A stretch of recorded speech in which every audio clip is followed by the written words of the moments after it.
What are the budgetary savings goals, and how much do you think you've achieved so far? Our goal is to reduce the deficit by $1 trillion.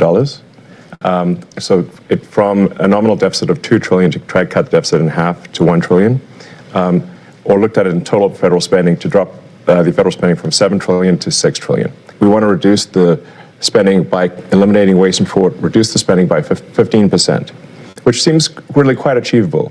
The government is not efficient, and there's a lot of waste and fraud, so we feel confident that a 15% reduction can be done without affecting any of the critical government services. I'm going to talk to all the guys. If not making it better. I'm going to talk to all the guys here about the specifics, but for you, what's the most astonishing thing you've found out in this process? The sheer amount of waste and fraud in the government. It is astonishing. It's mind-blowing. We routinely encounter wastes of $1 billion or more, casually. For example, like the simple survey that was literally 10-question survey that you could do with SurveyMonkey, cost you about $10,000. The government was being charged almost $1 billion for that. For just the survey? $1 billion for a simple online survey. Do you like the national park? And then there appeared to be no feedback loop for what would be done with that survey. So the survey would just go into nothing. It was like insane. You technically are a special government employee, and you're supposed to be 130 days. Are you going to continue past that, or do you think that's what you're going to do? Or? Well, I think we will have accomplished most of the work required to reduce the deficit by $1 trillion within that time frame. So in that time frame, 130 yes. days. And the process is a report at some point, at 100 days? Or? Not really a report. We are cutting the waste and fraud in real time. So every day that passes, our goal is to reduce the waste and fraud by $4 billion a day, every day, 7 days a week. And so far, we are succeeding. And I'm going to talk to the specifics, but there obviously are DOGE critics who are reading all kinds of stuff. Obviously, lawmakers on the other side of the aisle are attacking you, and they characterize the approach as this: fire, ready, and then aim. And how do you approach that? How do you respond to that? Well, I do agree that we actually want to be careful in the cuts. So we want to measure twice, if not thrice, and cut once. Actually, that is our approach. They may characterize it as shooting from the hip, but it is anything but that. Which is not to say that we don't make mistakes. If we were to approach this with the standard of making no mistakes at all, that would be like saying someone in baseball's got to bat 1,000. That's impossible. So when we do make mistakes, we correct them quickly, and we move on. Some people say this shouldn't take a rocket scientist. Steve Davis, you are a rocket scientist. Used to be. Yeah, and now essentially you're the chief operating officer of DOGE, day-to-day operations. Fair to say? Yeah, part of the DOGE team. So how did you end up here? What's the biggest challenge you see? The reason I'm here, which is probably for many, is that I think the goal is incredibly inspiring. I think most of the taxpayers in the country would agree that in order to have the country going bankrupt would be a very bad thing, and therefore the country going not bankrupt is a good thing. That all of us are willing to kind of put our lives on hold in order to do. I think the thing that's special right now is we actually believe there's a chance to succeed. That there's an administration that's supportive and a great cabinet and just a great group that will actually make success a possible outcome. And I think that's, given the inspiring mission and given the non-zero chance of success, it was worth doing. I'd just like to sort of re-emphasize that point. The success of DOGE is only possible with President Trump and with the outstanding cabinet that he selected. It would be impossible without the support of the president and the cabinet. But you're finding the money. I mean, it's big numbers, right? Yeah, like Elon said, the minimum impulse bid is often $1 billion. So for example, the $830 million, which was the online survey, that's an enormous amount of money that wouldn't have been found if the DOGE team wasn't working with it, in that case, the Department of Interior. But then taking it one step further, DOGE then publishes these things on our website for maximum transparency. So now the general public, it would have been impossible for the general public to have seen that. Now anyone can just log into doge.gov anytime and see these payments. As they're not yet in real time, they're close, but they'll probably be in real time within the next few weeks. But the process, it still involves Congress, right? at some level? We try to keep Congress as informed as possible, but the law does say that money needs to be spent correctly. It should not be spent fraudulently or wastefully. It's not contrary to Congress to avoid waste and fraud. It is consistent with the law and consistent with Congress. And we've seen actually great support, at least from the Republican side of the House, and occasionally some Democrats too. It's nice to see people cross the aisle once in a while. But usually when they attack DOGE, they never attack any of the specifics. So they'll say what we're doing is somehow unconstitutional or illegal or whatever. We're like, well, which line of the cost savings do you disagree with? And they can't point to any. And we list them all on Doge.gov and the Doge handle on X. And you'll see just outrageous things, one outrageous thing after another. Joe Gabbia, besides Elon, you're one of several billionaires here, co-founder of Airbnb, and you wanted to help out. I bumped into Anthony and Elon probably back in February, and they told me something about a mine that was dealt with retirement, and they said they needed somebody to help out to fix retirement in the government. I love the challenge, so I jumped on board, and it turns out there is actually a mine in Pennsylvania that houses every paper document for the retirement process in the government. Now picture this. This giant cave has 22,000 filing cabinets, stacked 10 high to house 400 million pieces of paper. It's a process that started in the 1950s and largely hasn't changed in the last 70 years. And so as we dug into it, we found retirement cases that had so much paper, they had to fit it on a shipping pallet. So the process takes many months, and we're going to make it just many days. Will it be digitized, or how? Absolutely. So this will be an online digital process that will take just a few days at most. And I really think, it's an injustice to civil servants who are subjected to these processes that are older than the age of half the people watching your show tonight. So we really believe that the government can have an Apple Store-like experience, beautifully designed, great user experience, modern systems. Because right now it's by hand. Yes, the retirement process is all by paper, literally with people carrying paper in manila envelopes into this gigantic mine. So they can't retire more than a certain number every month? Yes. About 8,000 a month. That's how the reason we discovered it was we were saying like, well, let's encourage voluntary retirement. They said, well, the most they could do is 8,000 a month, and even under normal circumstances, it can take 6 to 9 months just to have your retirement paperwork processed, and they often get the calculations wrong. So we're like, well, why would it take so long to retire? And they're like, well, because of the mine. And we're like, what do you mean a mine? What's a mine got to do with retiring? And that's where we discovered that all the retirement stuff is still done by paper in a process that looks identical to what occurred in the 1950s. Like if we took a snapshot of the mine when it first started in the 50s to today, it looks the same. It's amazing. So how long do you think it'll take to turn over? We're working as fast as we can. Probably next couple of months we'll have this overhauled. And I really think, again, like, why are we subjecting our federal workers to processes that they actually have to go through a training just to retire from the government? There's a whole training program that people have to go through in order to retire. I think we can do better for them. Aram Moganasi, Doge engineer. You go into these places, one of the more than a dozen engineers, first people to go into the agencies and view the computer data sets. Tell me what you're finding, and for people who don't understand how that process works, explain it for them. Yeah. I'll say the first thing that got me really excited about Doge was learning basically the state of government computers.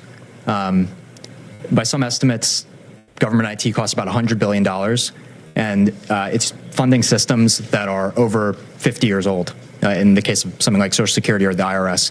So really critical systems are old, they cost a lot of money to maintain, and they can be, the efforts to improve them are often very delayed. So I thought I'm a software engineer that maybe can make a difference here, and that's really what inspired me at a high level. There's a lot of mystery about Social Security and a lot of words about it here's what Democrats have been saying about it. It's absurd that Elon Musk is trying to eliminate billions of dollars from Social Security. Elon Musk and President Trump have set their sights on cutting Social Security. Their goal is clear: destroy Social Security from within. You're in the building. I mean, you're in the computers. What's happening there? What are you doing? Yeah, it doesn't line up with my experience on the ground. And I'll say the two improvements that we're trying to make to Social Security are helping people that legitimately get benefits, protecting them from fraud that they experience every day on a routine basis, and also make the experience better. And I'll give you one example is at Social Security, one of the first things we learned is that they get phone calls every day of people trying to change direct deposit information. So when you want to change your bank account, you can call Social Security. We learned 40% of the phone calls that they get are from fraudsters. 40%? That's right. Almost half. Yes, and they steal people's Social Security is what happens. Is they call in, they say, they claim to be a retiree, then they convince the Social Security person on the phone to change where the money's flowing. It actually goes to some fraudster. This is happening all day, every day. And then somebody doesn't receive their Social Security. It's because of all the fraud loopholes in the Social Security system. How do you reassure people that what you all are doing is not going to affect their benefits? No, in fact, what we're doing will help their benefits. Legitimate people, as a result of the work of DOGE, will receive more Social Security, not less. I want to emphasize that. As a result of the work of DOGE, legitimate recipients of Social Security will receive more money, not less money. All right. I want to emphasize that point and let the record show that I said this, and it will be proven out to be true. Let's check back on this in the future. So, Washington Post, the Social Security Administration website crashed 4 times in 10 days this month because the servers were overloaded, blocking millions of retirees and disabled veterans from logging into their online accounts. Freaked people out. Is that going to change? Yes, we're going to make sure that the website stays online. Yeah. I mean, but is it a result of going in there No. or something you're doing? No. The amount of issues that were with the Social Security system are enormous. As an example, there are over 15 million people that are over the age of 120 that are marked as alive in the Social Security system. And that's an accurate figure. Yes. Correct. 15 million. Correct. This has been something that's been identified as a problem. Again, pre-existing problems since 2008, at least, from an IG report. So there were some great people working at the Social Security Administration that found this, 2008, and nothing was done. And so 15 to 20 million Social Security numbers that were clearly fraudulent were floating around that can be used only for bad intentions. There'd be no way to use those for good intentions.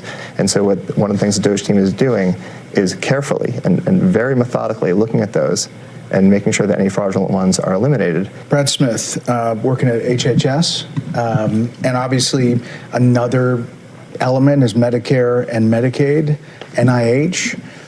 What are you finding? Yeah, well, I'd say there's a couple of things we're really committed to in our work at HHS. Number one, making sure we continue to have the best biomedical research in the world. And number two, making sure, which President Trump has said over and over again, that we 100% protect Medicare and Medicaid. But there's a lot of opportunity. So if I take NIH as an example, today, if you're an NIH researcher and you get a $100 grant at your university, today you get to spend 60 of that and your university spends 40 of that. The policy that we're proposing to make is that you get to spend 85 of that and your university spends 15. So that's more money going directly to the scientists who are discovering new cures. Another example at NIH is today they have 27 different centers. They got created over time by Congress, and they're typically by disease state or body system. There's 700 different IT systems today at NIH. 700 different IT systems. IT software systems. And they can't speak to each other. So they don't talk to one another. They have 27 different CIOs. And so when you think about making great medical discoveries, you have to connect the data. Time out. You said 27 different chief information officers? Correct. And most of them are non-technical. So there's a lot there. There's a lot of opportunity. It will make science better, not worse. And when I say that our job is tech support, I really mean it. Yeah. We have to fix the computers. If the computers can't talk to each other, you can't get research done. If the computers can't stay online, people won't receive their Social Security. So what we have here are a bunch of failing computer systems that are preventing people from receiving their benefits, that are preventing people from preventing research from happening, that are extremely vulnerable to fraud, and we're fixing it. And does that include AI? Does that include kind of changing the system overall? That's, I guess, what people are afraid of, is they don't know what this is all looking like, and is it going to affect me in the long term? It's going to affect them. It's going to affect people very positively. So the changes that we're doing here will ensure the solvency of the American government, of the United States of America. This is what we're trying to do, is ensure that people do receive their benefits in the future. And you can only receive your benefits if the country. Welcome, everybody. Whew, wow. All right, so this is amazing, and we're finding out a lot more stuff, and now we know why the Democrats' heads are exploding. By the way, as you were looking at those people there, did they look like people who were wet behind the ears, who didn't know what they were doing, just a group of kids? I had no idea that one of the founders of Airbnb was one of the guys working on this. That's absolutely amazing. Now, before they come back on, they're running a commercial. Number one, wanted to greet you. Number two, wanted to get you over to the website. Let me pull it up so you guys can see it. Here we go. All right, so this is, if you choose to look at it yourself, this is the Doge website. It's doge.gov, and like Elon said, everything they're doing, there should be no discrepancy in the media, but they're lying their butts off. They are absolutely lying. Everything they're doing is sitting right here, and you can all see it. You can see when they're posting it. It's recent, March 24th, March 25th. It's all right here. I don't know why they're making, well, let me take that back. We know why they're making stuff up. We know why they're lying. They have to lie. It's all they have at this point. Lie, lie, lie, lie, lie. They can't find anything wrong here, so they've decided to make a campaign of attacking everything Doge, when the easiest question is, don't you want to be more efficient? Very simple. Wouldn't you like to save the American people money? Very, very simple there as well. So anyway, you can go to doge.gov and check that out yourself and see for yourself everything that's happening, everything they're finding, so there's no discrepancy. You don't have to worry about it being wrong. You'll be armed with the knowledge to understand the media is lying their butts off over and over. So we got this interview right now. I'm not sure how long it's going to go. Then after this interview, I've got some follow-up Doge stuff to show you. Then 7 o'clock, Pam Bondi is on, Laura Ingraham. And at 7:30, I have an live interview with Mark Mitchell from Rasmussen Report. So we got a whole bunch of stuff for you here today. And it looks like they're not coming back on. So just stick with me. We're going to go through this interview, and then we're going to talk about some other stuff with Doge. Then by then, it should be Pam Bondi's interview. And then at 7:30, we're going to be talking to Mark Mitchell. Whew. That's a whole lot of stuff, isn't it? Yeah, absolutely. So anyway, this is what's been going on right now. Having to watch very closely so you guys don't miss anything. So let me know in the comments, because I can see in the comments so I can post it. What do you like so far about this interview? I see one of the things you don't like is that Bret Baier is the one hosting it, but at the same time, I think Bret Baier is being kind of fair with this. He's not putting any slant on it whatsoever. Another commercial. Let me see if they're running another. Yeah, no slant. I see him being quite direct. I see him asking questions we would have if I were sitting there. I would ask the same thing. What would you want to hear? What more do you want to hear in the rest of this interview? Go ahead and let me know in the comments. But so far, I'm hearing what I want to hear. They're trying to make things more efficient, and all the Democrats are doing is fighting against it. America needs to know that. They need to know that, and they have to ask themselves why. Why are they fighting this? Well, from what we've seen, they're stealing a lot of money, aren't they? We're seeing a lot of money being shipped off to other lands. We're seeing money funding programs that are against our own best interests. And you can just see the completely revolting. The judges, everything. Why? Why is that? Well, because you're stealing our money. You don't need this much. You don't need anywhere near this much in tax revenue. No, it's not a revenue. It's theft. You're taking people's money, and then this morning we found out the IRS is actually a surveillance agency. Bull crap. Absolute bull crap. So as you're watching this, I'm going to, get off the screen. I'm going to actually keep popping your comments. You now know they've been lying to you about Social Security and Medicaid already. You know that for a fact. Nobody's touching your Medicare and Medicaid and Social Security. It's a red flag. They're trying to get you, some red meat at you, throwing blood in the water. Here, they're back. No money, and this is a lot of money sloshing around. There's a lot of money sloshing around. There's a lot of money sloshing out the door. And if you look at the federal government and the way the workforce works, it's really a one-way ratchet over decades. So it's only going up. It's only going up. You never take it away. So that leaves you with duplicative functions, it leaves you with overstaffing, and it leaves you with functions in the wrong places. So a couple of examples. Duplicative functions. Brad mentioned 27 CIOs. If you had kept going with Brad, he would talk about the communications office. I think you've got 40 distinct communications offices in HHS, right? Yeah. 40?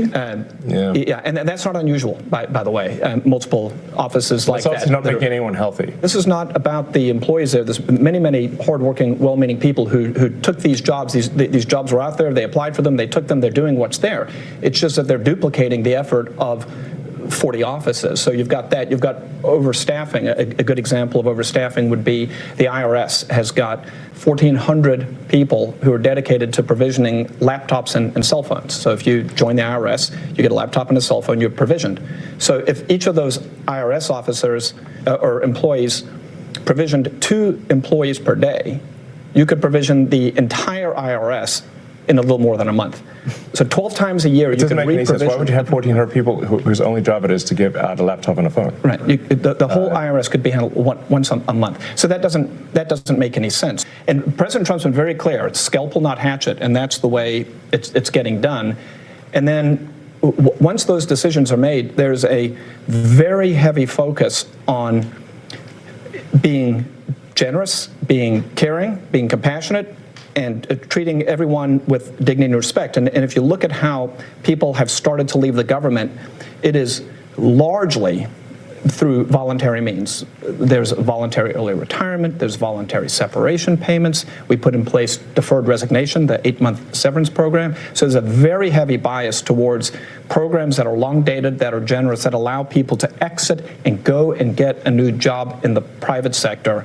And you've heard a lot of news about rifts, about people getting fired. At this moment in time, less than 0.15, not 1.5, less than 0.15 of the federal workforce has actually been given a RIF notice. So they're selected if they're leaving. It is basically almost no one's gotten fired. That's what we're saying. Tom Krause, working at Treasury, you are having access to the payment system, oversees all the outgoing payments. Essentially, those payments were going places we didn't know where they were going, right? Yeah, unfortunately, that's the case, Brett. As an ex-CFO of a big public tech company, really what we're doing is we're applying public company standards to the federal government. And it is alarming how the financial operations and financial management is set up today. There is actually really only one bank account that's used to disperse all monies that go out of the federal government. Time out. One bank account. It's a big one. It's a big one. It's a big one. It's a big one. A couple weeks ago, it had $800 billion in it, but it's the Treasury General account. So when you hear, some of my colleagues here, what they're talking about in terms of the fraud, you have to ask, well, why is this allowed to happen at a financial level? Well, it's actually quite simple but alarming. The Treasury, up until now, and thanks to President Trump, we're fixing this. In fact, there's an executive order that he just signed the other day, which is protecting America's bank account, because it really is the taxpayers' money. One, we're changing the culture. The culture is been not a lot of caring and not a lot of commitment to doing what's right relative to financial operations. There's $500 billion of fraud every year. There's hundreds of billions of dollars of improper payments, and we can't pass an audit. The consolidated financial report is produced by Treasury, and we cannot pass it on. We have material weaknesses. What that means is that if I was a public company CFO, I would effectively be removed. I couldn't file financial statements. I couldn't issue securities, Never which of course pass we an depend audit? on. Can't pass an audit. Right. The federal government cannot pass an audit. It's Yeah. impossible. In fact, in order to pass an audit, you need the information necessary to pass an audit. You need to have the payment codes, you need to have the payment explanation, and you need to have a person you can contact to understand why that payment was made. None of those things were mandatory until just recently, just a few weeks ago. In fact, maybe last week? Yeah, we're serving 580 plus agencies. And up until very recently, effectively they could say make the payment and Treasury just sent it out as fast as possible. No verification. And so what we're doing is what any household would do. But imagine you're a household, you have a bank account, everyone has an ATM card connected to that account, everyone has a checkbook connected to that account. It's not just your children, it's not just your parents, it's your in-laws, it's your extended family, and they all can go to the account and disperse funds. No questions asked, no justification, no verification. We will. Wow. So we had all heard the story about Wally Nigerian and his office. Hearing it from these guys just makes your hair, should make the hair on your arms stand up.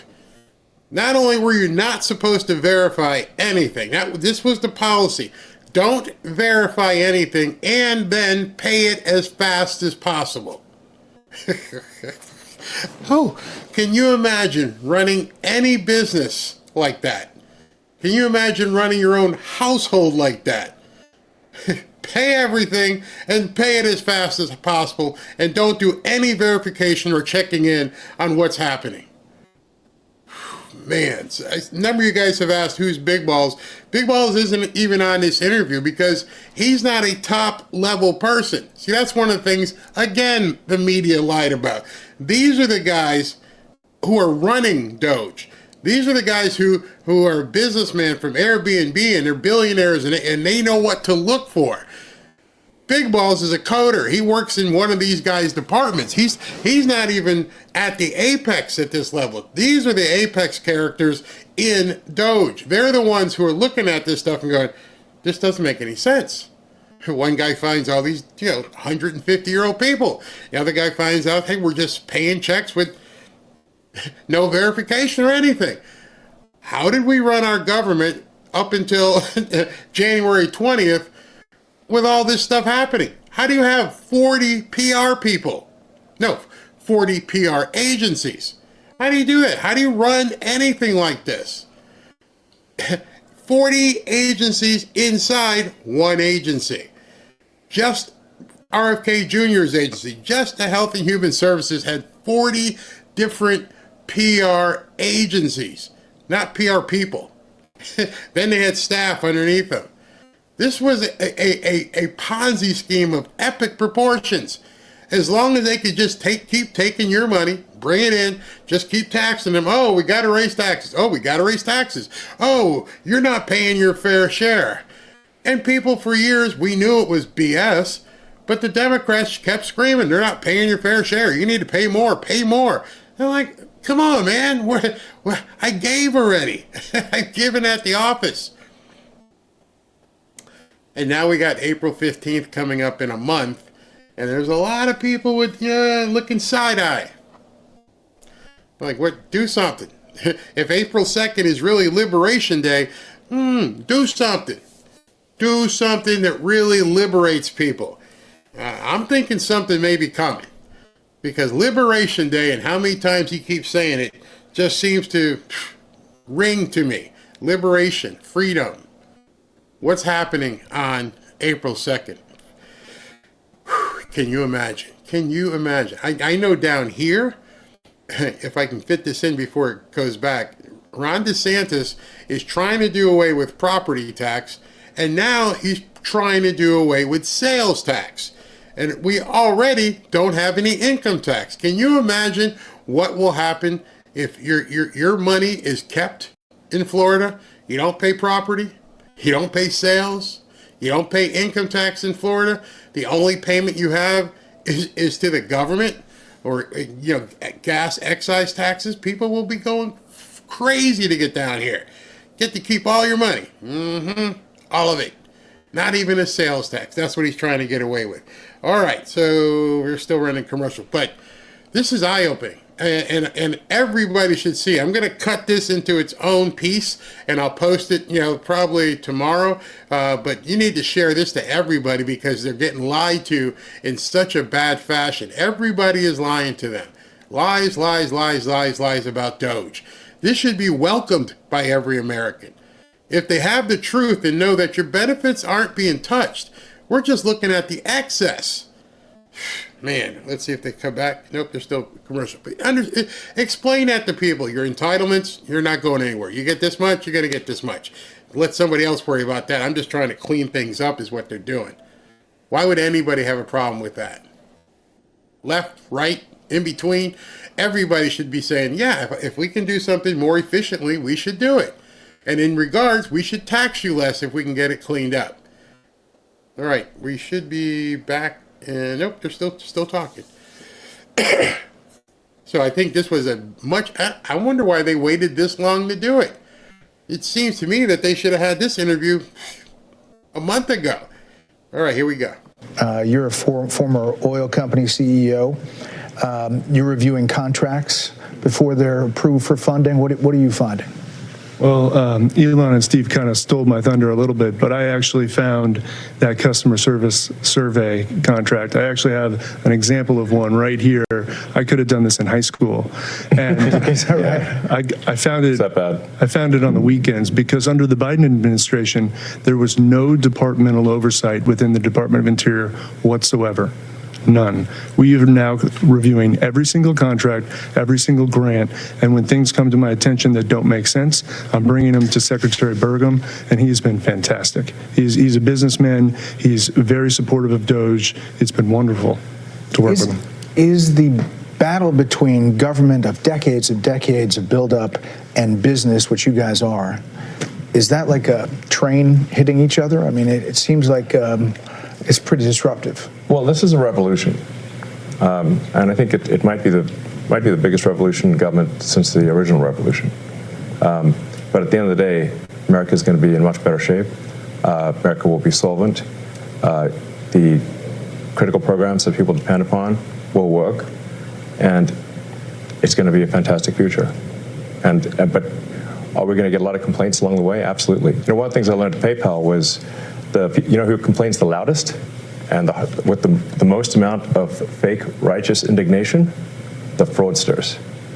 It's a tell. There's some of these NGOs that are crazy, like the $2 billion to Stacey Abrams' NGO that basically didn't exist and suddenly gets $2 billion awarded from the federal government.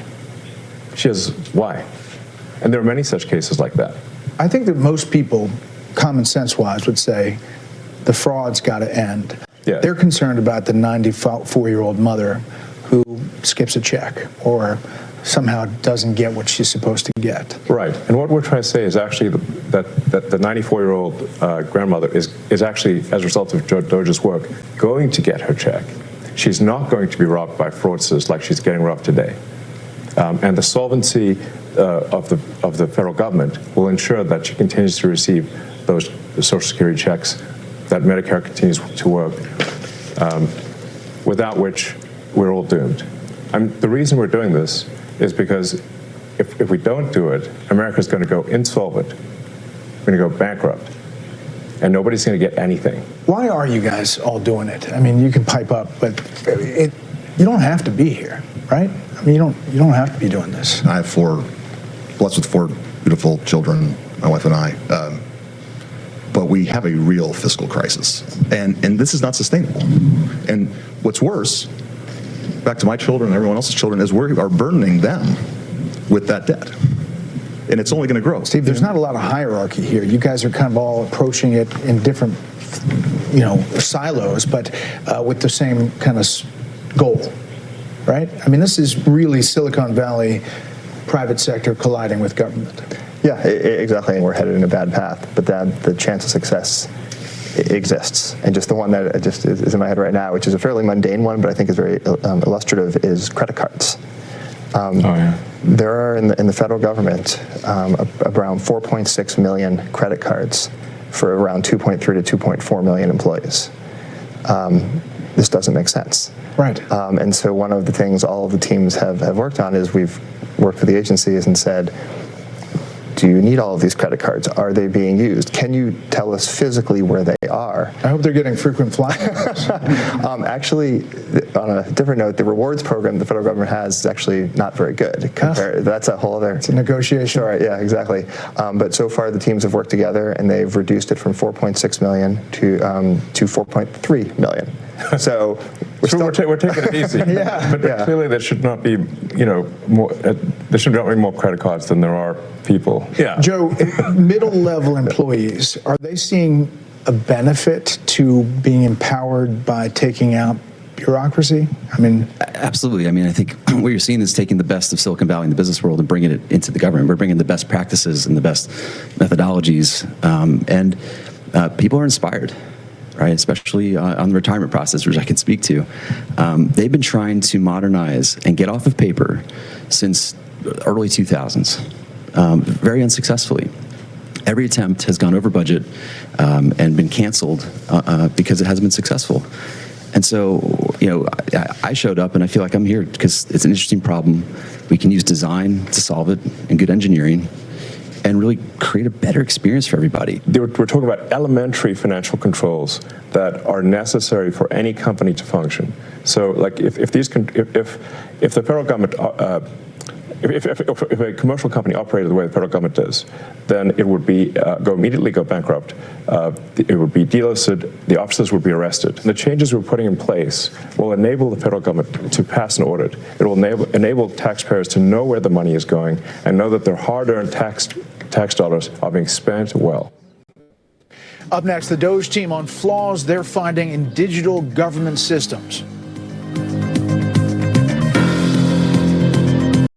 I have to say that Brett's doing a good job on this interview. I mean, I thought it was going to be a quick 15 minutes in and out, but he's spending some deep time on this, which I applaud him for.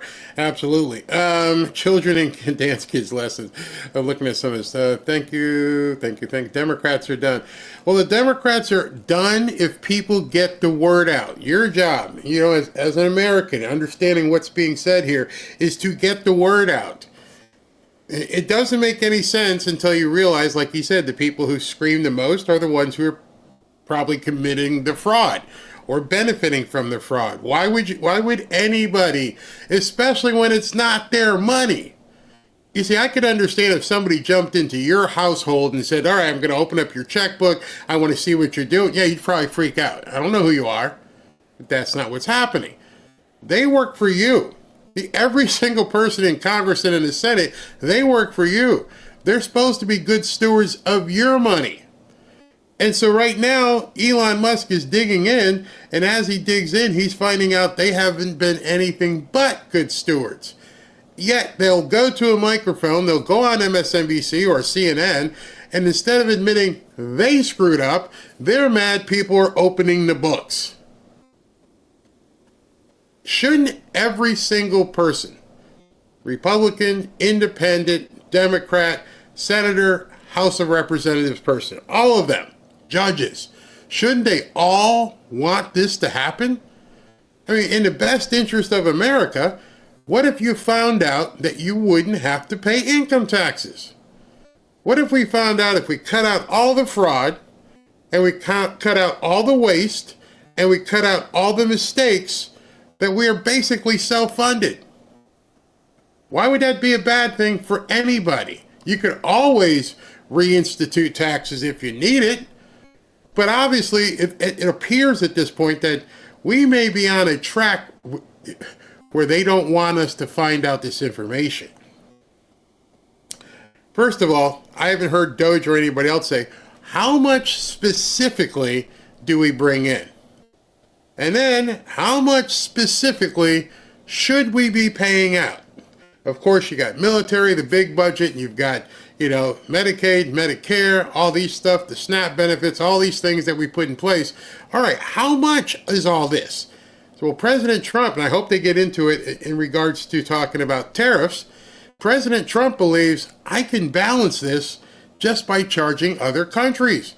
Get them to our level. If they're bringing in $1 trillion and it costs $1 trillion, then What's the deal here? Why are we taking all this? Some people pay 30, 40, 50% of their income. Some people work until almost April to pay off their bill. What would America be like? Well, just ask yourself. How much more money would you have in your pocket if you didn't have to pay any taxes? And then the second part of that question is, what would you do if you weren't paying taxes for the last 10, 15, 20, 30 years? How much money is that? Now, they're probably not going to go backwards. Unfortunately, they're not going to go backwards and give out any refunds from 10 and 15, 20 years ago. They ain't going to happen. But what if you could save your own money and you didn't have taxes for the next however long? What would you do? More than likely, you're going to save a bunch of it, but you're going to spend a bunch of it. What happens when you spend it? It puts it right back into the economy. It makes everyone from the barista at Starbucks to the guy who comes in and washes the counter at Starbucks. Everybody's getting money. But they don't want that. Because as soon as that happens, there's no need for the Democrat Party. As I've been pointing out in many of my videos, all they want are the poor peoples. The poor people. What happens if there's no more poor people? Now, of course, there'll be some people who are handicapped and things of that nature, elderly, who live on fixed income. But what if the bulk of the poor people, which we still don't know where they are, because maybe some people are just off the books, but it's mind-boggling. Absolutely mind-boggling. We're back. Ways that the government is defrauded is that the computer systems don't talk to each other. So if the computer systems don't talk to each other, then you can exploit that gap. And fraudsters exploit that gap to take advantage. If, for example, there were over $300 million of Small Business Administration loans that has been given out to people under the age of 11. Well, actually, to add to it, it's $300 million under the age of 11 and over $300 million to over the age of 120. Definitely. Small business loans. Correct. Yes. The oldest American is 114. So it's safe to say if their age is 115 or above, they're fake. Or they should be in the Guinness Book of World Records. And we should not be giving out loans to babies. So the youngest recipient of a Small Business Administration loan is a 9-month-old, which is a very, very precocious baby we're talking about here. So obviously it was just fraudulent. And they do terrible things. They actually will see that a kid's been born. They will steal that kid's social security number and then take out a loan and leave that kid with a bad credit rating. There was literally a baby. The terrible things are being done is what we're saying.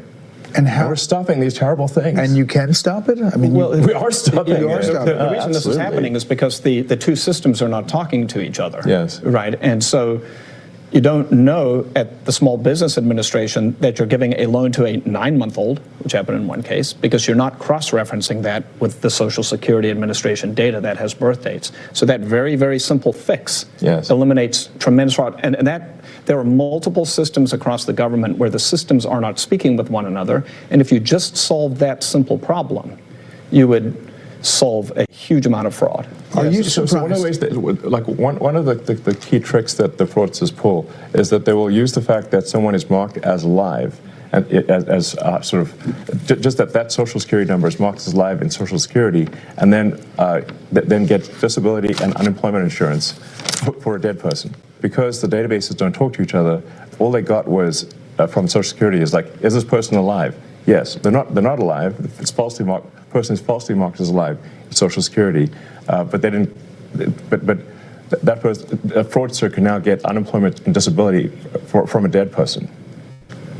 This is happening all the time at scale. Are you surprised at some of the legal efforts and some of the judges that have weighed in? There's about 8 or 10 now of these cases that are at least temporary holds. They're being challenged by the DOJ. Right. Are you surprised by that pushback? Well, it's the D.C. Circuit is notorious for having a very far-left bias. And when you look at the people close to some of these judges, where are they working? Oh, they're working at these NGOs. Oh, they're the ones getting this money. Does that seem like a system that lacks corruption? It sounds like corruption to me. Last thing, do you guys all see this as a patriotic duty? I mean, is that really what this is about? It's essential. Very much I so. do, 100%. I was running 5 businesses in Houston, and I left that. I left great people to do this, and my wonderful wife said, "Go for it," and here I am. But I feel like this is me giving back to the country. If we don't do this, we're sunk. The ship, unless this exercise is successful, the ship of America will sink. That's why we're doing it. Gentlemen, I really appreciate the time today, and hopefully it took some of the myth and mystery out of Doge and what's happening behind the scenes. Thank you. Up next, one-on-one with Elon Musk. Wow, Brett's gone overboard here. I can't believe he went this hard. Amazing. So what are you guys thinking? As we're watching this, let me go ahead and take some comments, because oh my, this is probably more than most of us could think about. Rich nerds and why they're on America's side. Goosebumps. How many people tomorrow are going to see this or see this tonight and have questions in the Senate and the Congress tomorrow? Because this is crazy. I think you guys must admit at this point, this is nuts. And the worst part about it, as far as I'm concerned, is that there's a lot of Republicans who aren't paying attention either. There are a lot of Republicans that are just looking the other way. You're going to hear in the video coming up, they don't want to hear it. Their bread's buttered too. Wow, this is overwhelming. I am furious. Yeah, exactly. This is great, great and eye-opening. I sure hope the Democrats wake up on this one. Nope. Wait a minute. Let me rephrase that. I'm looking at your comment here. I sure hope the Dems wake up on this. You're talking about Democrat politicians. Nope, they're too far gone. There's no way back for them. I hope some Democrat voters at this point look at this and say, this is ridiculous. We can't continue with this. That is something I think we need to definitely understand. That the more Democrats and independents who see this, you can't look away. If you ask yourself, what is the opposition to this? Well, you're going to say, well, they're making it up. They're lying. Because at that point, your cognitive dissonance isn't going to allow you to believe that this has been happening. Okay, well, if they're lying, it should be pretty easy to prove. Let's bring their books in versus what you think you know. You know, the other thing they keep saying is none of these guys were elected and they shouldn't be doing what they're doing. The people who were working there weren't elected. There wasn't a single person, Wally Nigerian, wasn't elected. So that whole thing doesn't make any sense. This is pretty simple. One of the things that doesn't lie is numbers. And that's why you don't see a whole lot of Democrats saying, can you show me the ledger? Can you show me? No, they don't want to see it. So when your comment was you hope that this wakes up Democrats, I hope you mean Democrat voters. Not lib nuts, not the pink hairs, none of them. They're still going to, because they want your money. They need your money. In order for their communist manifesto to take hold, they need to take as much of your money as possible. Never forget that. This isn't a Democrat or Republican fight. These are the people who want to take America down to its knees, and they want to keep taking your money. And it's from people around the world. Remember? Own nothing. Be happy. Yeah, well, they're really, we're going to try and do that with both Hillary and Kamala and Joe. They were going to do everything they possibly could to keep cranking it down to the point where, you know, he wanted to cry uncle. So I'm interested in what the next questions he's going to ask Elon here, because now I guess he's dismissing the guys, or he's going to talk to Elon directly, which should be very interesting as well. I love the fact that Elon is able to speak candidly and talk about this stuff. I know that a lot of the Democrats have wanted him to go to basically do a hearing and answer a subpoena. I don't want that, because you know what it'll happen. They will just scream at him. They will call him names. They'll say this. They'll say, talk about the issue. You don't need a subpoena. This is very simple. You know why you don't need a subpoena? Because you've already had the records. Scott Dissent can give you the records. I'm pretty sure. These aren't secrets. That's the part that I don't understand. What do you want Elon to say? You already have this. You've had Democrat treasurers. Why not bring Janet Yellen in? She's on your side. Bring Janet in and say, Janet. So Elon says this. Here he comes. Just on X, your platform, for some, for some questions. And here is C. Sperling. He writes, are they happy with the speed at which they're making changes? Are there any changes they would like to make but haven't yet? Well, I think in the context of the government, we're moving like lightning. In the context of what I'm used to moving, it's slower than I'd like. What seems like incredibly fast action by government standards is it's slower than I'd like, to be totally frank. But we're all making solid progress. A very sort of thorny problem, a tough problem, really it's kind of like painful homework, frankly, is reconciling all of the government databases to eliminate the waste and fraud. These databases don't talk to each other, and that's really the source of that's the biggest vulnerability for fraud, is the fact that these databases don't talk to each other. So we need to reconcile the databases. It's a frankly painful homework, but it has to be done, and will greatly improve the efficiency of the government systems. We didn't talk about any plans to approach cuts at the Pentagon. You're in there. The Pentagon has not passed an audit in a very long time. I mean, as crazy as it sounds, they will lose $20, $30 billion a year, and they don't know where, they literally don't know where it went. I mean, Senator Collins was telling me about how she gave the Navy $12 billion for extra submarines, got 0 extra submarines, and then when she held a hearing, said, where'd the $12 billion go? They didn't know. Talking to those guys, and you have a great team from all over the country. You don't have to be here. You don't have to be here. You know, there's now been these many cases of violence and vandalism at Tesla dealerships. How does that affect your employees, your customers? What does it mean to you? Like, how have you taken that in? Well, I think a great wrong is being done to the people of Tesla and to our customers. I mean, Tesla is a peaceful company that has made great cars, great products. That's all it's done. Hasn't harmed anyone. And yet people are committing violence. They're firebombing Tesla dealerships. They're shooting guns into stores. They're threatening people. They're issuing death threats against me and other Tesla personnel. What are they doing this for? Why? And what's happening, it seems to me, is they're being fed propaganda by the far left. And they believe it. It's really unfortunate. But the real problem is not the people. It's not like the crazy guy that firebombs a Tesla dealership. It's the people pushing the propaganda that caused that guy to do it. Those are the real villains here, and we're going to go after them.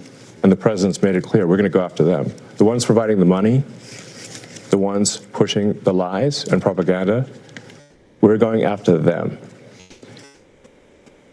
And it's been this evolution. I mean, the last administration was going to mandate electric vehicles, and now you see on the far left some efforts to go after electric vehicles. It's quite something. It is ironic. I mean, it seems like the most ironic outcome is the most likely.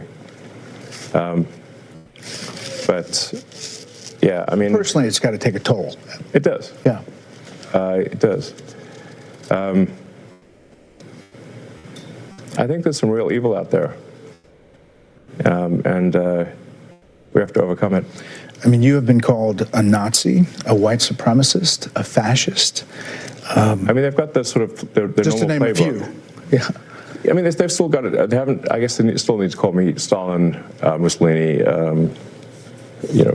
whatever, Genghis Khan, or whatever. I mean, they've called the president all these things. I think at one point there was a magazine cover which said President Trump was worse than Hitler, Mussolini, and Stalin combined. And the president hasn't killed anyone. He hasn't started any wars. In fact, he's good at stopping wars. So this is obviously they're pushing these lies. And why do they push these lies? and I think that we need to hold people responsible for pushing these lies, because those lies almost got the president killed. What's something that people wouldn't know about the president? You're pretty close to him now. You spend a lot of time with him. What's something that people wouldn't know? I think the president is a good man. I think he is an honest man, and I've yet to see him do anything mean or anything that is wrong, that I would say morally wrong. Not even once. You know, a lot is coming your way, but sometimes you say stuff or post stuff that gets attention. You give it out, in other words. Democratic Arizona Senator Mark Kelly posted on X about his trip to Ukraine to push for continuing to send U.S. weapons and support there, and you posted that he was a traitor. Well, why do that? Well, I think somebody should care about the interests of the United States above the interests of another country. And if they don't, they're a traitor. Yeah, but he's a decorated veteran, a former astronaut, a sitting U.S. senator. That doesn't mean it's okay for him to put the interests of another country above America. Obviously, there are some Republicans who think supporting Ukraine is the right thing still, but there is a battle back and forth about how do you think it comes to an end? Well, I think there will be a negotiated peace, and the thing that we should be concerned about is we should have empathy for the thousands of people that are dying every day in trenches, for no movement in the lines. So the borders remain the same. For the past 2 years, thousands of people have died every week for nothing. For what? And I take great offense at those who put the appearance of goodness over the reality of it. Those who virtue signal and say, oh, we can't give in to Russia, but have no solution to stopping thousands of kids dying every day. They just want that to continue forever. I have contempt for such people. I don't want to make that clear. Yeah. So you're optimistic. Because they're virtue signaling, and their lack of a solution means that kids don't have a father. It means that parents lost a son. For what? Nothing. So you're optimistic that the president's plan might work? The president's plan is the only thing that will work. We will bring you the rest of my one-on-one interview with Elon Musk tomorrow on Special Report as he looks toward the future. Monday, we'll be live at the Homeland Security Department for an interview with DHS Secretary Kristi Noem. And in moments... So that wasn't the whole interview? Jeez. What else does he have? I mean, I've had my issues with Bret Baier, and I'm sure some of you guys have had your issues with Bret Baier, but I'm going to salute him. That was the entire hour of his show. That he went there with Elon Musk. Amazing. Absolutely amazing. But we're not done. I understand next up, we're going to go to it as soon as she starts talking about Pam Bondi. But Pam Bondi is going to be on Laura Ingraham. So back to back, two heavy hitters in the Trump administration. We're going to hear Pam Bondi. She's going to obviously talk about the big arrest that they had this morning. Well, actually, I think the arrest was last night, but they talked about the press conference, how they took down the MS-13 guy. But wow, that was an impressive interview with Elon. It was kind of funny at the end. He did the daddy look because like X was over there making noise, and like, hey man. Oh, sorry. Sorry, Dad. I'll shut up now. But it sounded like his son. It sounded like a dog, too. Did you notice anything about that set? It made me wonder. I don't know if he was in Fox Studios and it was a digital set, or was that the set that Biden used to do where he would have those fake interviews because it said White House on it. It didn't say, Fox Studios or anything like that. So that may have been filmed in the White House or in Biden's fake studio, one or the other, but fantastic interview. So much, you got an opportunity to see behind the curtain. That's the first time he has brought the DOGE team out there where everybody could see it. And you heard these guys, and they're nothing nothing like what the media has been portraying. They weren't a bunch of wet behind the ear high school kids or college kids. These were prominent businessmen, billionaires, a couple of them in there, who were doing this because they want to see the country prosper. They want to help make it right. And what was also very interesting, we'll see tomorrow. Watch, it'll be on X. We found out that one of the guys was the founder of Airbnb. So just like they did with Tesla, you have to wonder at this point, are people going to strike out at Airbnbs? Start watching for that, because that's probably one of the most vulnerable businesses out there. It's not like you're going to a headquarters or a dealership. That people can just now go on and Google, Airbnb in Chicago and see which ones are out there and do image searches. Even if they don't disclose the addresses, they can do image searches and try to see what these properties are, and then go out there and actually hurt people. Even though Airbnb doesn't own the property, they may go out and try to start damaging various Airbnbs just to hurt the guy's business. I couldn't believe he said that. I couldn't believe he actually came out and said that. That is dangerous. Think about it this weekend. As we're going through, she's already on, so let me jump to that. Hold on to that thought about Airbnbs. Roll Bondi, it's so good to see you. How did you find this guy, and how long has he been in the United States? He has been in the United States for probably over a decade, but we believe he was recruited in middle school. In middle school, can you believe that? In middle school, but he's been living here illegally with friends and family, and the Biden administration did absolutely nothing to deport these people. As the president says, we didn't need new laws. We needed a new president to fix this. And today, with Governor Glenn Youngkin and a task force, we started it February 25th, and in less than a month, they have captured so many of these MS-13 gang members. Laura, their techniques and what they were doing with state, local, federal partnerships hasn't been done. But people are watching this tonight, and they're saying, how on earth could this have happened? Not only this, which was significant, obviously 24 years of age, very young and very vicious, but then you have these people in Massachusetts that ICE has rounded up, these child predators and rapists who, excuse me, Mayor of Boston and the governor of Massachusetts, like, oh no, we're tough on criminals. These people are just walking about the streets free as a bird until you guys actually got them. They are. It's insane. They are. So this task force is DEA, FBI, U.S. Marshals working with ICE, all working hand in hand, sharing data. And that's how we were able to catch this guy. One of the agents said, if you want to rock MS-13 to its core, arrest him. Wow. That shows how bad he was. He was one of the top leaders, and he was living half an hour from where we're sitting right now, living among us. How did he get that high up in the organization if he's only 24 years of age? He's been in it for a decade. A decade, this guy has been in MS-13. Think he's murdered anyone?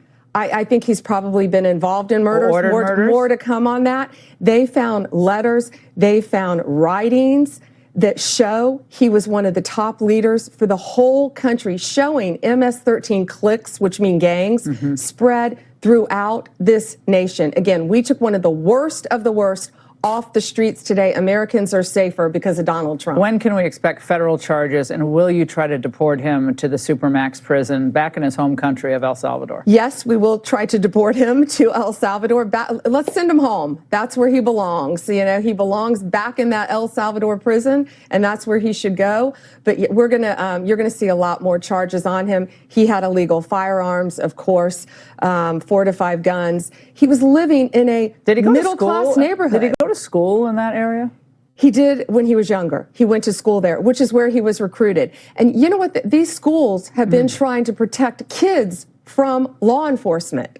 And explain that, and that's still happening in the United States. That log jam has to be broken because they're acting in some cases, not all, but in some cases, with the help of some religious leaders as sanctuaries from you and the FBI and the DHS. That's right. Kids are being recruited in middle school. They're 13 years old, 14 years old. Yet These schools will not let law enforcement officers in there to educate kids about this, how horrible gangs are. No longer will that happen. Governor Youngkin and I are going to work together on that, and we are going to get into these schools. No longer will these schools be keeping law enforcement from children trying to help them. There was this other MS-13 character, Cesar Humberto Lopez Larios, many names. He was arrested on terrorism charges last year, but then CNN is reporting that, I guess it was dropped days ago, that he was back to El Salvador, sent back to the Supermax prison. But is it a mistake to have sent him there? I think there are a couple instances where maybe they weren't supposed to be sent there. We have the people who have been deported, who are being housed in El Salvador, should be there. 261 people total went on that plane, and that's 261 reasons why Americans are safer tonight. What are you going to do about these nationwide injunctions, and what is your message tonight to Congress, specifically members of the U.S. Senate and House, but who, Republicans and Democrats, who like to leave town on Thursday night, tonight, and they leave, and they're going to be gone for 2 weeks in April, when you still have a lot of key people not in top positions?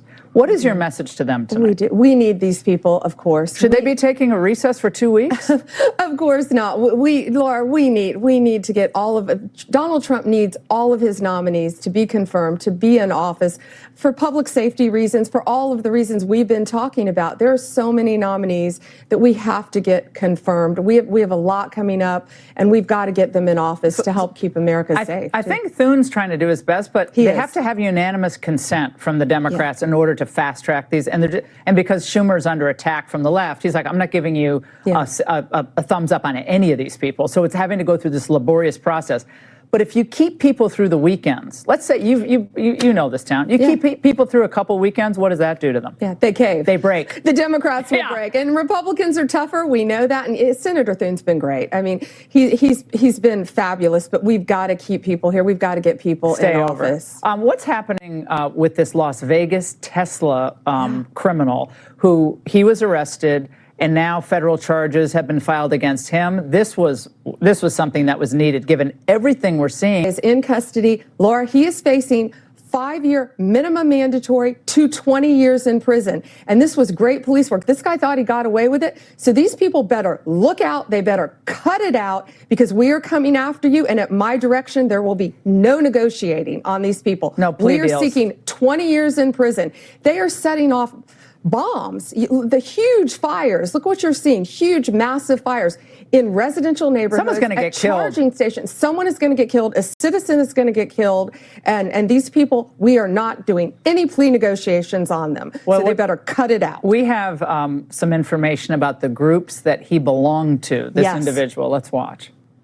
But a preliminary assessment of the suspect's social media activity indicates some very loose but self-proclaimed ties to the Communist Party USA social media group, as well as social media groups called Revolutionary Communist International, Hidden Palestine, Palestine Action, and a variety of other social media groups.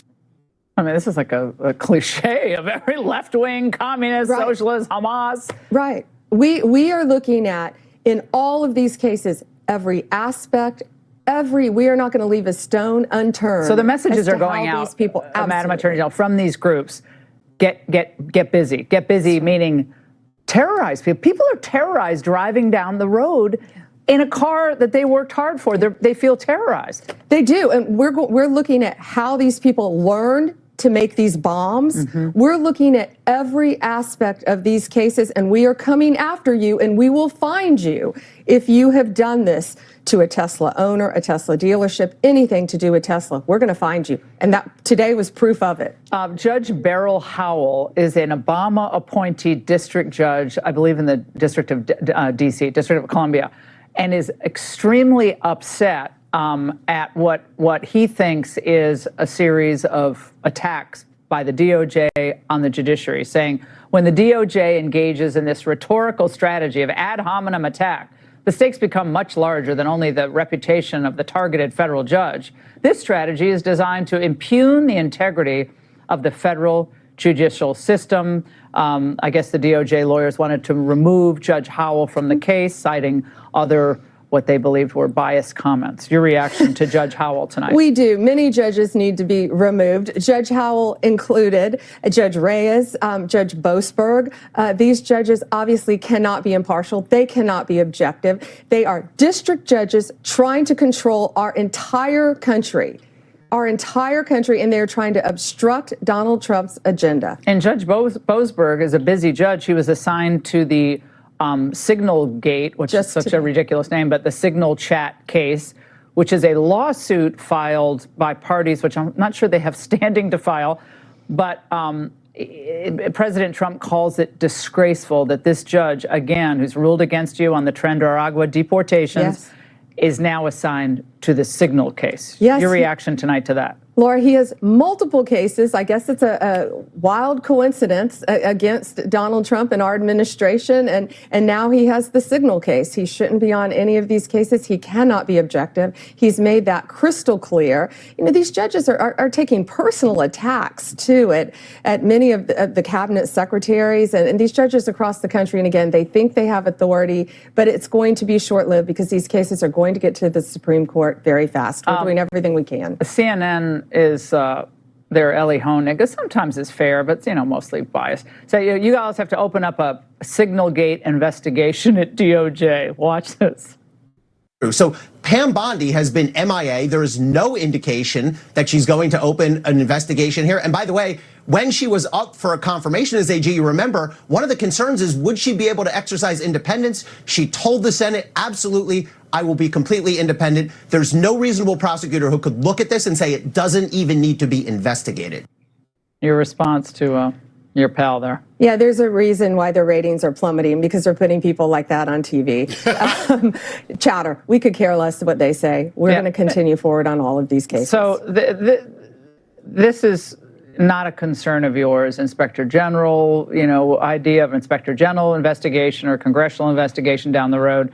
You are completely confident that this was a mistake and nothing more than that.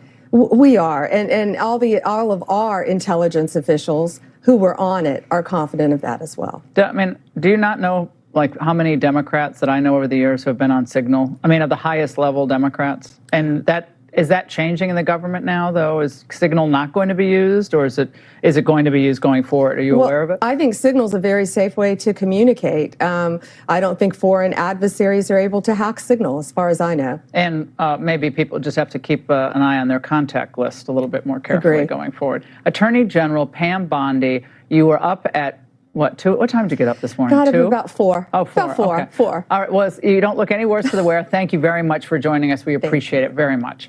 And Elon Musk and members of his DOGE team. All right. So hers was shorter, thankfully, and then I can get to my Mark Mitchell interview. So all this being said, back to back, Elon Musk and then Pam Bondi. I just wanted to say something. When I was talking about Airbnb terrorism, I wasn't giving them an idea.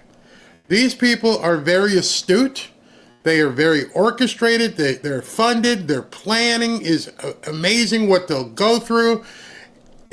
Don't worry about me exposing it. That came out on Fox News with a guy who's the CEO or founder of Airbnb. I can tell you right now, there are probably nuts all over the country who are looking for that stuff. Wasn't me giving them any ideas. I'm sure this is something, because that's who they are. That's what these people are. The guy they showed that looked like Fu Manchu up there on the screen, they're starting to figure out these people are not just normal people. They're commies. They're embedded. So this guy's going to get the book thrown at him. He's going to do 20 years. And the rest of them, which are just completely mind melded, and they can't even function as individuals because they're out there doing all kinds of crazy stuff. At this point, you have to know that Teslas have cameras. At least the Cybertrucks do. They have cameras all over the place, like 360.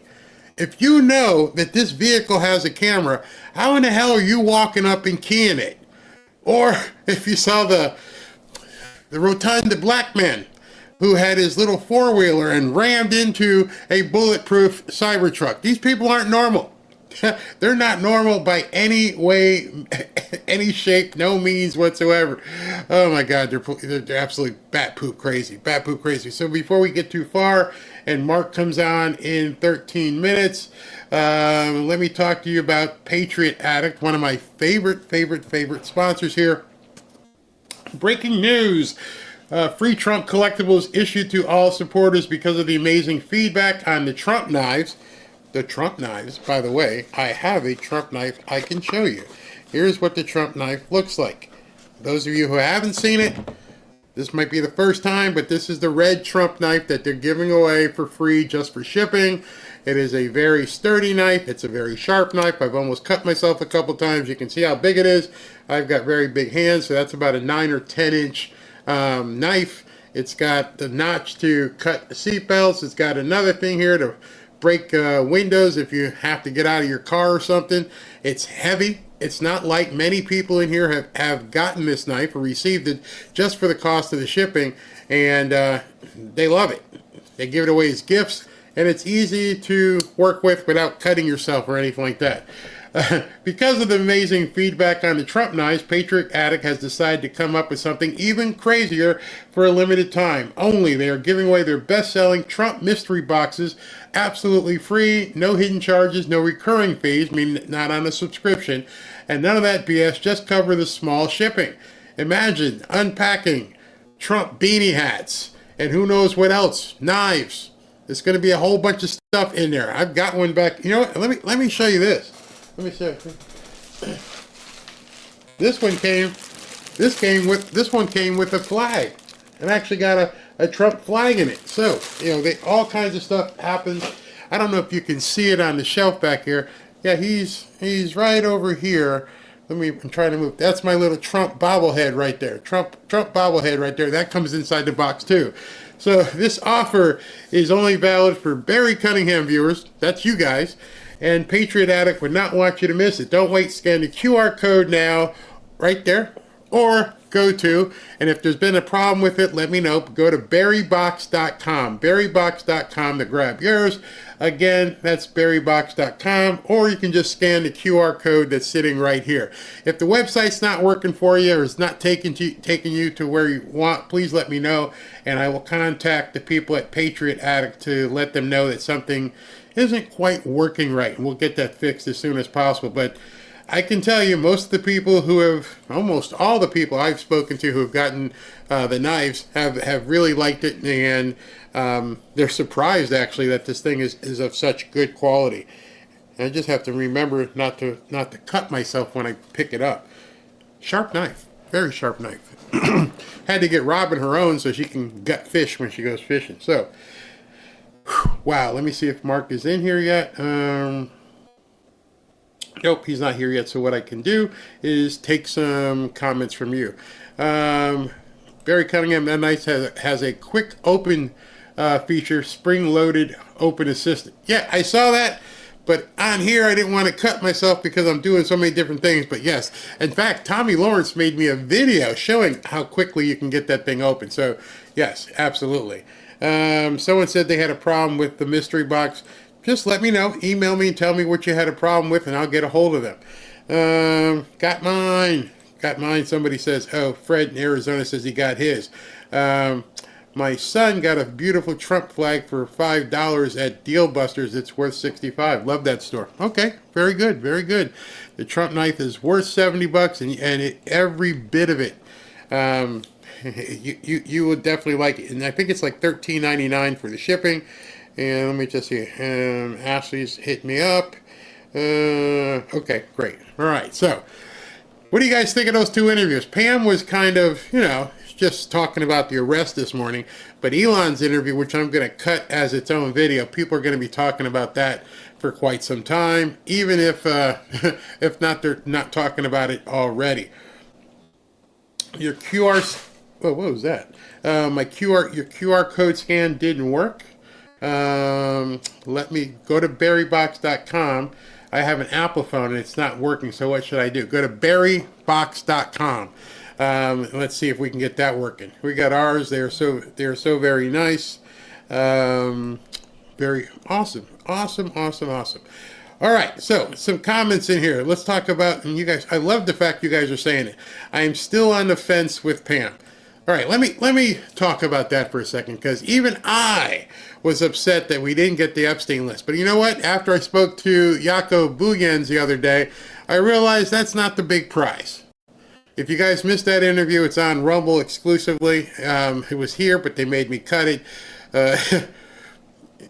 How did he say this? He goes, if the list is your big prize, you're going to be disappointed, because that's not going to stop what the problem is that we're seeing everywhere. You're going to have to take daily wins, small wins, do certain things, win that way instead of just waiting for this big list. The arrest, they're going to come. I am pretty confident at this point. I wasn't, but now I'm feeling more confident after listening to some people and doing some interviews with people and seeing what's really been happening. Excuse me. Let's see here. That knife is sharp. Yeah, it's real sharp. It's real sharp. The Elon interview was excellent. So, okay, Ashley's talking to me. So I'm not really sure how people are going to react. Some people are going to look at it and say it didn't give them anything because they didn't want to hear. He went through methodically. His partners and the guys who were working went through it. At this point, you have to be somewhat obtuse to look the other way and not realize your government's stealing from you. They're absolutely stealing from you. And they just want to direct all your attention over to Signalgate. If you didn't see the interview this morning with Kyle Seraphin, which was hilarious and very, very informative, this Signalgate stuff, it's a red herring. It's going nowhere. When Mark Mitchell gets on here, we're going to talk about that. Hopefully he doesn't have connection problems today. In that regard, it's a non-starter. The only people who care about Signalgate are the media, the Democrat politicians, and the nuts. That's it. America doesn't care. I'm going to ask him about Trump's approval rating when he gets on so we can see, is it moving the needle at all? I don't think it is. Let's see here. They got 14 terabytes of data from the New York office after firing people. 14 terabytes. Do you realize how much that is in terms of how much text, pictures, video, audio tapes? Man, they're going to have to hire an entire staff just to go through that stuff. So I'm sure they're going to have some things to do where they're going to find out names here and there. And one thing was very interesting. I don't know if you heard it this morning when Pam Bondi was talking and Kyle Seraphin was referring to what was going on. It was very compelling to me hearing what you were saying. Like he mentioned, when we talk to or you watch Law and Order or any show, and people keep flipping. They keep flipping up the food chain. So a lot of the people, I would think, well, Pam Bondi just said no deals. There's going to be deals. There's going to be deals because somebody is going to say, you got me, but if you can be lighter on me because I can give you so-and-so. And I just wonder how far up things are going to go. And eventually they're going to put Diddy on trial if he makes it that far. Who knows? Who knows if Diddy makes it that far? Pam seems kind of fake in her tough talk. Don't pay attention. Well, what do you mean, don't pay attention? That's her job. Her job is to come out there and let people know she's going to swing the hammer. She's going to push. She's going to do whatever she can to make sure it happens. That's her job. What Dan Bond, in fact, Kyle Seraphin, and we'll talk to Steve Friend next week, another FBI whistleblower, Kyle Seraphin told us the deputy director, Dan Bongino, is usually who carries most of the weight in the FBI. So it's not the head people because the head people are too busy overseeing everything. She's meant to go on television and say certain things. Don't let that cause you any issue. Yeah, let Pam work. Let her do what she's supposed to do.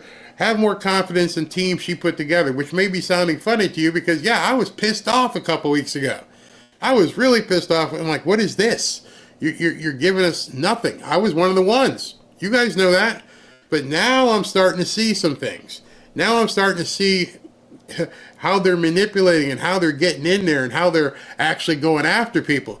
This guy who bombed the Tesla dealership, you see how fast they caught him? This wasn't something that was pre-existing from the Biden administration. This wasn't some investigation that's been sitting there.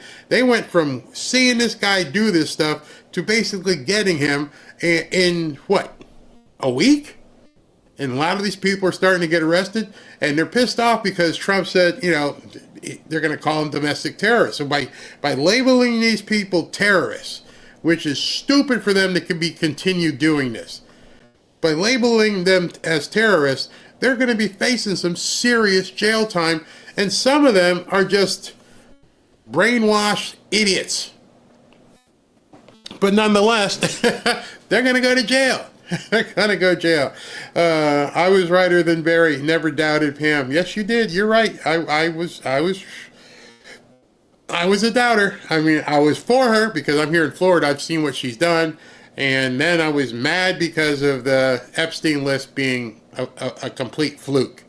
But then I realized, okay, let her do, let her cook, let her cook. I think behind the scenes, things are growing. The shock will be earth-shattering. If you haven't heard, rewind, but if you heard what Elon Musk is saying, somebody is going to jail, somebody's. There are going to be a bunch of people who go to jail.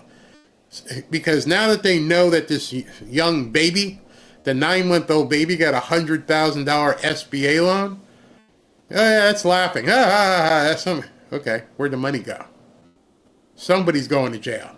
We're going to find out over the next couple months how they've gone back in and reviewed all these different items, and they're going to find out it landed in this bank account or that bank account. Guarantee you. Because that's just the top. Yeah, it's funny. There's somebody 150 years old on Social Security. Did that person vote? Did that person get a check? Have they been getting benefits? See, that's the stuff they're not talking about. They told you that there's somebody 150 years old who was on the rolls, but what did they do? If they're just on the rolls, then that's fine. But I'm sure those Social Security numbers are going to add up, and they're going to match up with somebody eventually. So that's going to be coming. I see Mark's logging on here. We've got a whole bunch of questions for him. Those of you guys who don't know, Mark Mitchell is the head pollster at Rasmussen Polls. And there's so much stuff going on. I want to talk to him. We'll be right back so I can cue everything up with him.